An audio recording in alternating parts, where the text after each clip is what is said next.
So here are the things which we require: tetanus immunoglobulin, which we have filled up in this syringe. We also require spinal needle 22 gauge and some gauze piece. So the patient is positioned in the sitting posture held by our nurses, and now we are taking the betadine solution to clean up the or particular area. अब 2 minute की बात हो रहा है. After cleaning, we actually anesthetize the patient, the localized area, but here we are not anesthetizing because the patient is already sedated. Now we are locating or finding the space, intervertebral space L4 L5 or L5 S1. They are mostly preferred spaces for the intrathecal injection. On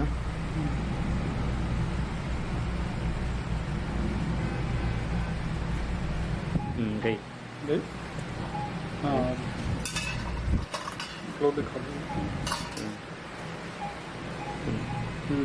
हो गया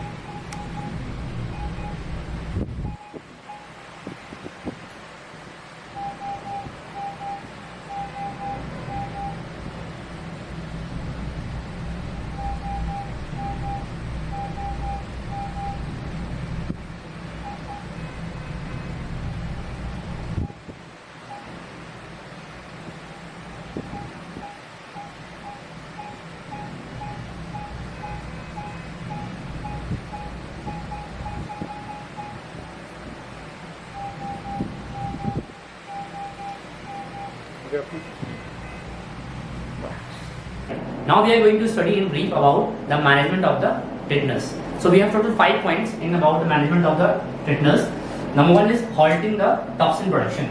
So we do this by 2 things. Once the wound get contaminated by this spores of the Clostridium tetani, so we can do 2 main things. Number 1 is wound management.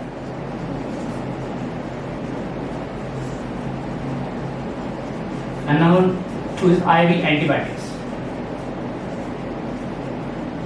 So wound management we done by the proper cleaning and dressing of the infected and contaminated part. And the IV antibiotics, the mainstay of this antibiotic, as we know all that this is mostly a anaerobic infection. So we give the mainstay of the treatment is IV metronidazole.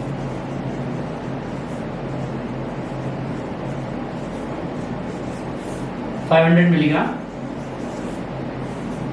is the dose. So now number 2 point is neutralization of unbound toxin. The neutralization of unbound toxin, just now we have seen this video, and this is the human immunoglobulin.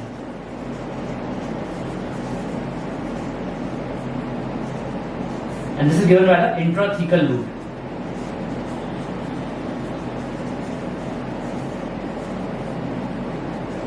We have already seen this video, and the dose is mostly 50 to 100 international units per kg body weight.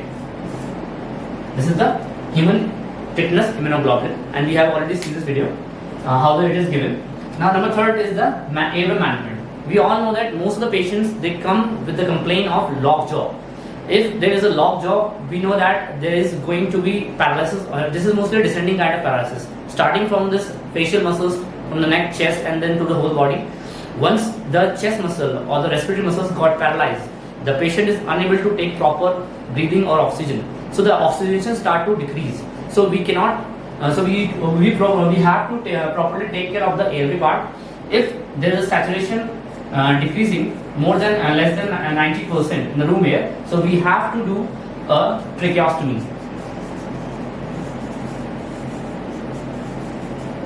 And the tracheostomy, how the procedure is done, we will learn in some other video.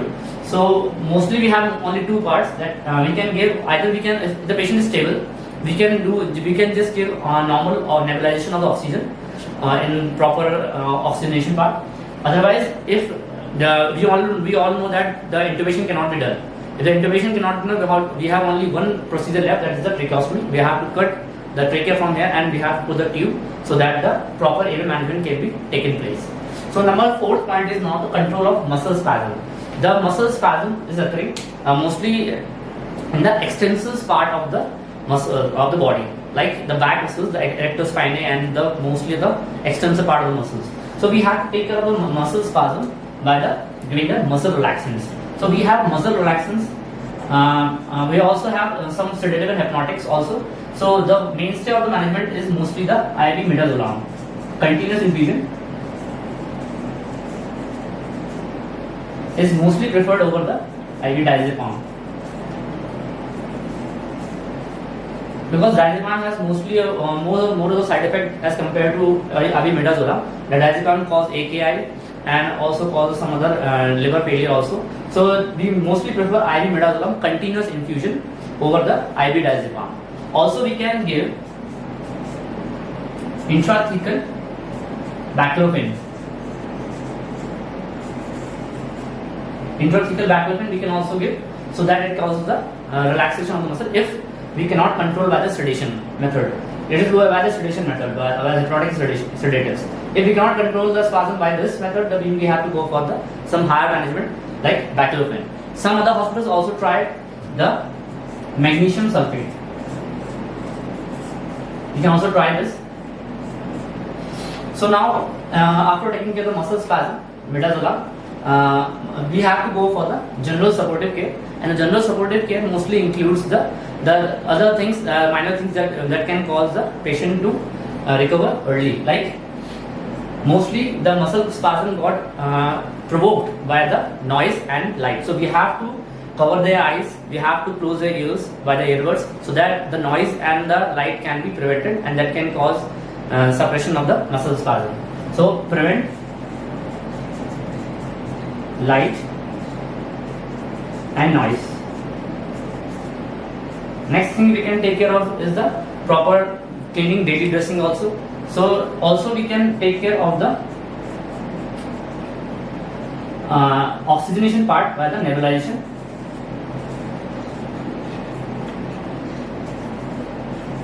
We have to do the proper nebulization with the nebulization mask. Next thing we have to do is the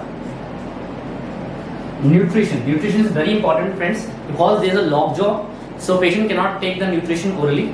So we have, and most of these patients, they got bedridden also. So we have to take care of the bed sores also.